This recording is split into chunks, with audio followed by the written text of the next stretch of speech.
అక్రిడేషన్లో జర్నలిస్టులందరికీ అక్రిడేషన్లో desk journalist పట్ల వివక్ష జర్నలిస్టుల పట్ల వివక్ష డెస్క్ జర్నలిస్టుల పట్ల వివక్ష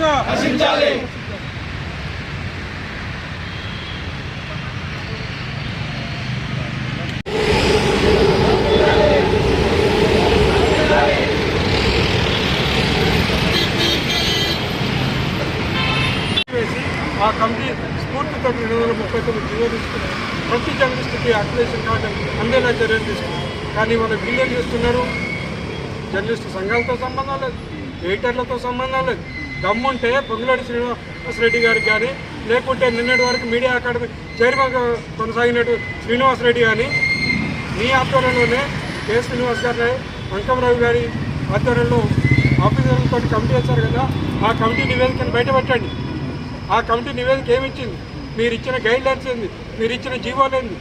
వీటి ప్రకారం ఏవి కూడా ఇవాళ జర్నలిస్టులకు ఆశంక పక్షపాతంతో మొత్తం గుర్తింపునే ఆడుకోవాల్సిన దుస్థితికి ఈ ప్రభుత్వం నెడుతూ ఉంది. జర్నలిస్టులతో ఆటలు ఆడుకునేటువంటి ఏ ప్రభుత్వం కూడా బతికి పట్టగలిగినటువంటి పరిస్థితి లేదు. రేపు ఇదే పరిస్థితిని కనుక కొనసాగిస్తే రేవంత్ రెడ్డి కుర్చీ దించేంత వరకు పోరాటాన్ని కొనసాగిస్తామని చెప్పి చాలా స్పష్టంగా చెప్తున్నాం. పొంగులేటి శ్రీనివాసరెడ్డి గారు, ఇప్పటికైనా మీరు మరోసారి జర్నలిస్టు సంఘాలతోటి సమావేశం కానీ అక్రిడేషన్ల పట్ల స్పష్టత చేయండి. అదేవిధంగా నిన్నగాక మొన్న జరిగినటువంటి కేబినెట్ సమావేశంలో హెల్త్ కార్డు విషయంలో ప్రభుత్వ ఉద్యోగులకు విధంగా జర్నలిస్టులకు విధంగా చేయడం జరిగింది. జర్నలిస్టులకు ఉన్నటువంటి జేహెచ్ఎస్ పట్ల ఇప్పటి వరకు అవగాహన లేదు. ప్రమాద బీమాకు సంబంధించినటువంటి కట్టాల్సినటువంటి ప్రీమియం కట్టట్లేదు. ఈ ప్రభుత్వం ఆది నుంచి 2.5 ఏళ్లలో మొత్తం ఈ ప్రభుత్వం జర్నలిస్టులని అవమానపరుస్తుంది, అవహేళన చేస్తుంది. కాబట్టి తక్షణమే ఈ విధానాన్ని మానుకోవాలి. మీరిచ్చిన మేనిఫెస్టో ప్రకారం 200 కోట్ల రూపాయల నిధిని ఇస్తామన్నారు. గత ప్రభుత్వం ఇచ్చిన 42 కోట్లు మాత్రమే ఇక్కడ ఉంది. కనీసం ₹1 కూడా ఇవ్వనటువంటి ప్రతి అర్హులైన ప్రతి జర్నలిస్టుకి ఇళ్ల స్థలం ఇస్తామన్నారు. ఇప్పటివరకు ఇళ్ల స్థలాలు లేవు. ఏ విషయంలో కూడా ఈ ప్రభుత్వం జర్నలిస్టులు పట్టించుకున్నట్టు పాపాన పోవట్లేదు. కాబట్టి తక్షణం ఈ విధానాలను మార్చుకోవాలని చెప్పి డిమాండ్ చేస్తున్నాం. లేకుంటే ఈ ఉద్యమాన్ని మరింత తీవ్రతరంగా అన్ని జర్నలిస్టు సంఘాలతో కలిసి రాష్ట్ర వ్యాప్తంగా చేసేటువంటి ఆందోళనకు ప్రభుత్వం బాధ్యత వహించాల్సిందని హెచ్చరిస్తా ఉంది. కోవిడ్ అన్న మీరు చెప్పండి, గవర్నమెంట్ సర్క్యులేషన్ బట్టి మేము అక్రిడేషన్ ఇస్తాం పేపర్లకు అని చెప్తా ఉన్నది. అంటే పెద్ద సర్క్యులేషన్ ఉన్న పేపర్కి ఎక్కువ మంది స్టాఫ్, చిన్న సర్క్యులేషన్ ఉన్న పేపర్కి తక్కువ మంది స్టాఫ్ ఉంటారు. ఏమైందో ఏందో తెలియదు కానీ 252 జీవో అని చెప్పేసి ఓ జీవోని తీసుకొచ్చింది. అది విధి విధానాలనే పేరు మీద కొత్త జీవోని తీసుకొచ్చింది. ఆ జీవోలో వారు ఏమైనా మెరుగుపరిచారా అంటే గత జీవో లోపభూయిష్టంగా ఉన్నప్పుడు కొత్త విధి విధానాలు రూపొందించడము, కొత్త విధానాల్ని ముందుకు తీసుకొచ్చడము, మెరుగైనటువంటి పరిస్థితిని కల్పించాలి. కానీ ఆ జీవోని మొత్తం కూడా తప్పుడు తడకలతోటి కనీసం ఒక విధి విధానం లేకుండా జర్నలిస్టులో తెలియనటువంటి పరిస్థితి, జర్నలిస్టులో ఎన్ని వర్గాలు ఉంటాయో తెలియనటువంటి పరిస్థితిలో ఆ జీవోని తీసుకురావడం జరిగింది. మంత్రి పొంగులేటి శ్రీనివాసరెడ్డి 2-3 సార్లు అన్నారు, గత ప్రభుత్వం ఇచ్చిన దానికంటే ఎక్కువ కార్డులు ఇస్తున్నాం, మేము ఎక్కువ మందికి ఇస్తున్నామని చెప్పాలి. అదే ఇక్కడికి వస్తున్నా.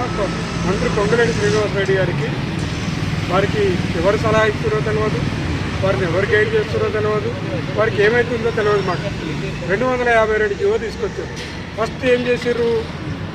డెస్క్ జర్నలిస్టులకు సాధారణమైనటువంటి వృత్తిపరమైన జర్నలిస్టులు ఎవరైతే రోజువారీ రిపోర్టింగ్ చేసేవాళ్ళు ఉంటారో వాళ్ళని డివైడ్ చేసేటువంటి పద్ధతిలో 2 క్లాసుల సిస్టమ్ తీసుకొచ్చారు. దానికి వ్యతిరేకంగా రాష్ట్రంలో ఉన్నటువంటి అన్ని జర్నలిస్టు సంఘాలు రోడ్లు ఎక్కడంతో నాలుగు గడుచుకున్నటువంటి పొంగులేటి శ్రీనివాసరెడ్డి అన్ని సంఘాలతోటి మీటింగ్ పెట్టి దాన్ని సవరిస్తున్నాము, అందరికీ ఒకే రకమైన కార్డు ఇస్తా అన్నాడు. ఓకే రైట్, వాడికి మేము ఆహ్వానించడం, వారికి సంతోషం వ్యక్తం చేసినాం, వారికి అభినందనలు తెలుపు. ఆ తర్వాత 252 జీవోలో వారు ఇచ్చినటువంటి అక్రిడేషన్లు ఎన్ని? గతంలో బిగ్ డైలీకి 20+20+12 ఉండేది. ఇవాళ ఎన్ని చేసిండు? 12+12+12 36, అంటే ఆల్మోస్ట్ ఆల్ 50% కార్డులు తగ్గించింది. అదే ఎలక్ట్రానిక్ మీడియాలో ఉంటే ఇంతకుముందు 12+12+12 ఉండేది. అంటే 12 కార్డులు రిపోర్టర్లకు, 12 కార్డులు కెమెరామెన్లకి, 12 కార్డులు డెస్క్ ఉండేది. దాన్ని ఏం చేసిండు? 8+8 చేసిండు. అంటే అక్కడ ఏం చేసిండు? 36 నుంచి 24, అక్కడే 12 కట్ చేసిండు. అదే అయిపోయిందా?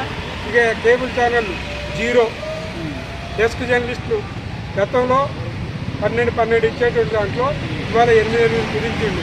అదేవిధంగా ప్రతి ఉమ్మడి జిల్లాకి 5 చొప్పున ప్రతి జిల్లాలో 20 నుంచి 25 డెస్క్ కార్డులు వచ్చేటువంటి ఇవాళ కేవలం ఎడిషన్ సెంటర్కి 4 నుంచి 5 కార్డులు ఇస్తామని జీవో వచ్చింది.